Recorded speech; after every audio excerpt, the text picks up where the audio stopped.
안녕하세요. 10분의 책 한 권을 풀어주는 수학생 이학수입니다. 오늘은 이 불로장생 탑 시크릿이라는 책에 대해서 한번 풀어드리도록 할게요. 우선 이 책 소개를 먼저 해드리면요. 함께 읽으면 좋은 책으로 저희가 읽었던 책 두 권이죠. 체온 1도 올리면 면역력이 5배 높아진다. 그 다음에 죽은 의사는 거짓말을 하지 않는다. 이건 앞으로 읽을 책인데요. 잘못된 식생활이 성인병을 만든다 라는 책에 대해서 이 세 권의 책과 같이 어떤 그 장점만, 자신만에 맞는 장점을 뽑아서 실천 가능한 어떤 내용들을 실천하신다면 좀 더 건강하고 장수하시는 삶을 살지 않을까 싶어요. 우리 세운도 선배님들 건강책 잘 읽으시고 꼭 실천하시는, 꾸준히 실천하시는 삶을 사시기를 응원할게요. 작가 소개를 해드리면요. 시냐 히로미신데요. 이분이 양력을 보면요. 알버트 아인슈타인 의과대학 외래 교수와 베이스 이스라엘 병원 내시경 센터 소장님을 하셨고요. 사토대학 개건 교수로 맡고 계세요. 그 다음에 1935년에 일본 후쿠오카에서 태어나셨고요.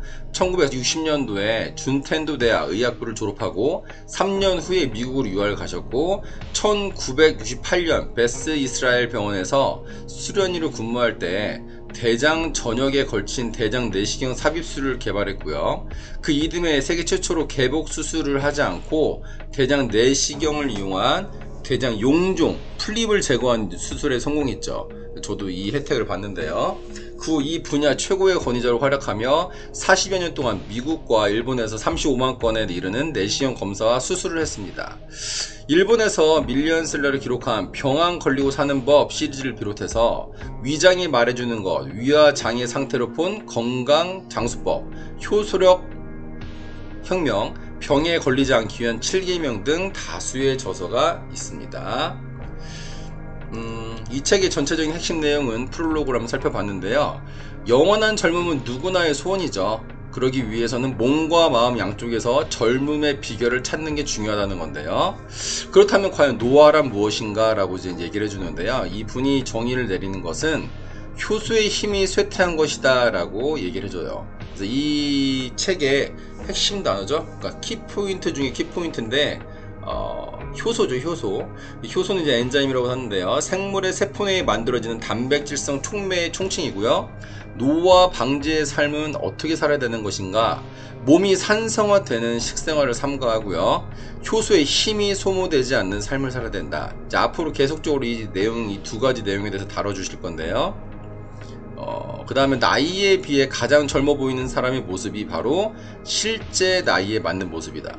우리도 살아가면서 대표적인 선배님이 전유미 선배님이신데 나이에 비해서 굉장히 젊어 보인다 라고 생각하는데 그 젊어 보임이 바로 우리의 실제 나이에 맞는 모습이라는 거죠. 그러니까 우리가 잘못된 식생활과 효소의 힘이 소모되는 삶을 살다 보니까 늙어 보인다는 얘기죠.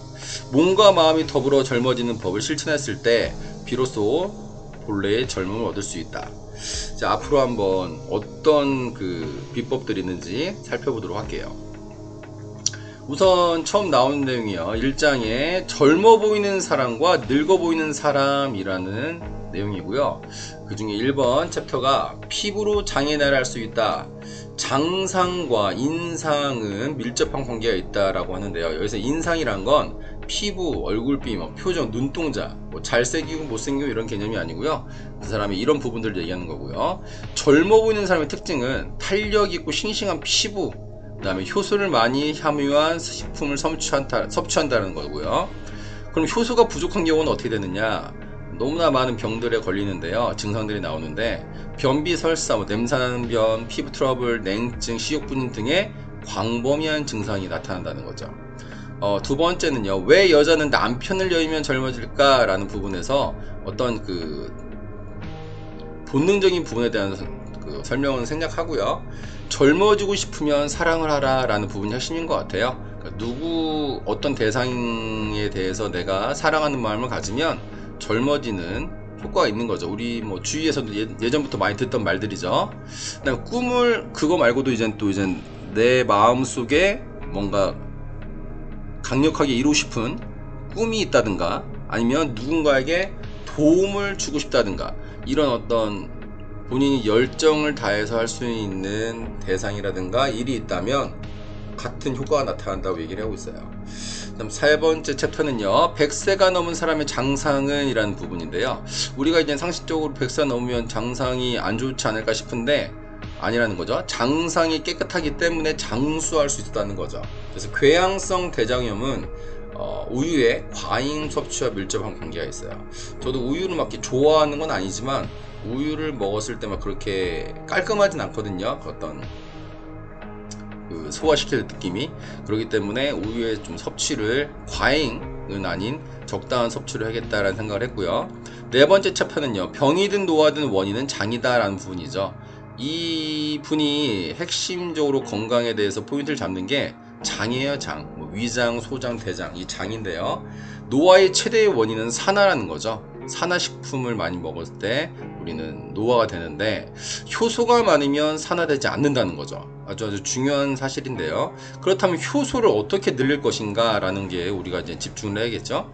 건강한 식사, 그 다음에 생활 습관, 그 다음에 장상이 안 좋은 경우에는 면역 기능이 떨어진다는 거죠. 그 이유를 살펴봤는데 NK 세포나 매크로파지, 그 다음에 T세포, 림프구의 60에서 70%가 장에 생존하고 있다는 거죠. 그러니까 장이라는 어떤 기관이 단순하게 소화를 하는 기관이 아니라 이런 면역 기능까지 좋아지게 하는 아주 엄청나게 중요한 역할을 한다는 부분 꼭 기억하시고 장 건강을 위해서 좀 살펴볼게요.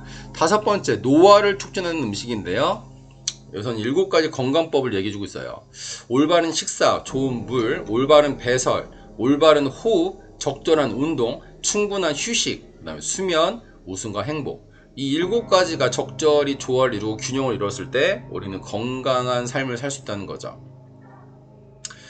그러면 노화를 진행시키는 음식이 뭐냐? 우리가 피해야 될 음식인데요. 오래된 음식, 다른 말로 이제 산화된 음식인데요. 우리가 이제 아까워서 먹기도 하고 모르고 먹기도 하는데요. 이런 부분들 조심하시고요. 특히 식용유 같은 경우는 처음부터 기름을 짜서 산소와 만나서 산화가 된 거죠. 산화된 음식 재료이기 때문에 식용유의 어떤 음식에 사용하는 부분, 조리할 때 좀 주의해서 해야 될 것 같고, 특히 이제 계란 후라이라든가 이런 부분도 할 때 전자레인지를 이용한다든가 아니면 삶은 계란을 먹는다든가 그 밖에 다른 방법을 생각하시면 좋을 것 같아요. 그 다음에 육류가 굉장히 노화를 진행시킨다고 하네요.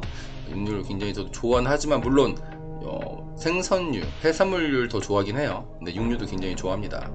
육류는 성장 속도를 빠르게 해주는 어떤 역할을 하죠. 그래서 성장기 아이들한테 육류를 많이 먹으라고 하는데, 단백질을 먹으라고 하는데, 그런데 이 성장 속도가 어차피 빠를 뿐이지 더 많이 자라는 건 아니라는 거죠. 근데 이제 성장 속도가 빠르게 된다는 의미는 결국 노화 속도도 빠르게 된다라는 의미와 같은 의미로 해석을 하고 있어요. 육류의 지방은 혈액을 끈적끈적 한다는 거죠. 특히 소나 돼지, 닭 같은 경우는 기초 체온이 높기 때문에 우리 몸에서 녹지가 않는 거죠.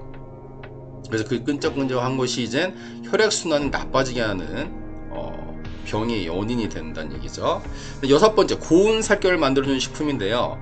곡물, 특히 현미죠. 현미, 그 껍질 그대로 있는 상태의 현미인데, 이 현미 중심의 식물식 식사를 하는 게 굉장히 중요하다는 거죠. 예전에 일본이나 한국 사람들이 먹었던 현미, 된장, 나물 이런 류의 음식들이 굉장히 건강에 좋다는 거예요. 그래서 예전에 우리가 먹었던 음식들로 좀 더 이제 돌아가야 되지 않을까라는 생각을 해서 저는 특히 또 이제 비빔밥 같은 걸 또 좋아하는데, 그런 부분들을 좀 더 많이 해 먹어야겠다라는 생각을 해봤고요. 그럼 현미의 어떤 좋은 점을 한번 살펴봤는데요. 식물 섬유를 다량 함유하고 있고요. 비타민, 미네랄, 효소를 다량 함유하고 있고, 또 칼로리도 낮아요. 그래서 이제 다이어트 식품이고요. 많은 식이섬유를 갖고 있다. 그래서 배설할 때 대변을 볼 때 굉장히 좋은 역할을 한다는 거죠. 저도 이제 현미를 물에 불려서 약간씩 넣어서 먹긴 하는데, 좀 더 그 양을 늘려야겠다라는 생각을 해봤어요. 이번 주도 이제 건강에 관련된 책인데요. 이 책이 좋은 게 뭔가 확실하게 딱딱딱 찝어주고, 더구나 이제 그 대장 관련된 권위자이기 때문에 본인의 어떤 실제 경험에서 우러나는 어떤 내용들이다 보니까 신뢰성도 굉장히 높은 것 같고요. 또 우리가 삶에서 적용할 때 좀 편하게 적용할 수 있는 부분도 많은 것 같아서 기대가 많이 되는 책이고, 제 건강의 씨앗도서로서의 어떤 책이 되지 않을까 싶어요. 이제 그동안 또 많은 건강책 읽어보셨는데 이 책에서도 좋은 인사이트 얻으셔가지고 하루하루 건강한 하루 되시길 바라고요. 이번 한 주도 또 이젠 힘내시고, 날씨도 많이 시원해지고 했으니까 건강 조심하시고 환절기에 행복한 일주일을 선택하시기를 응원할게요. 오늘도 함께 해주셔서 감사드리고요. 건강한 하루 되세요. 감사합니다. 昼ごろ現場にしたったんです1日3、30の1食現場に書いてあるこれだなということで患者さんに勧めたところやはりみんな患者さん同じように体重が減ってコレステロールが下がって糖尿病がある方は糖尿 그는 경험을 바탕으로 흥미로운 실험을 진행했다. 밀가루와 같은 정제 탄수화물을 먹은 그룹과 현미를 먹은 그룹을 비교했더니 현미 그룹이 포도당과 인슐린 저항성이 덜 상승했다. 또 현미를 먹고 밀가루와 같은 정제 탄수화물을 먹은 그룹보다 정제 탄수화물을 먹고 현미를 먹은 그룹이 살이 빠진다는 사실을 알아냈다. 즉 현미가 살을 빠지게 한다는 것이다. これもすごく画期的というかびっくりするデータでこれなかなかこれは論文も通らなかったんですなぜかというと同じカロリーにどうしても体重差が出るんですかっていうのがなかなかできないそこでもこれは人間でやるの人でやるのは難しいからネズミ実験をしたんですね 류큐대학교와 공동으로 진행한 쥐실험.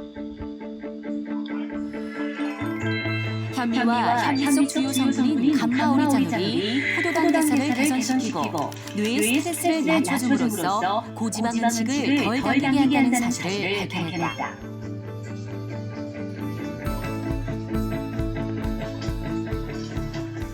だからその玄米のそのぬかの部分にビタミン B1 とかこの生マグロとかあとIPC マリノシトールリン酸七酸とか言うんですけど玄米成分のガンマグロとかそのストレスを低下させてでちょっと油でも満足するようなそういう脳にもともと落としてきた動物性脂肪に対する思考性を低下させて悪循環を解除ブロックしていくことが分かったんですね 지속 가능한 다이어트를 위해 현미를 먹어야 하는 또 다른 이유는 쌀의 영양 성분에 있다.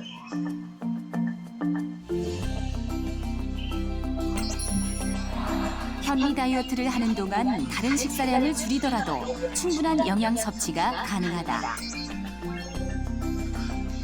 쌀lun에는 가바와 비타민, 미네랄 등의 영양 성분이, 쌀깨에는 다량의 섬유질과 감마오리자놀 등이 들어있기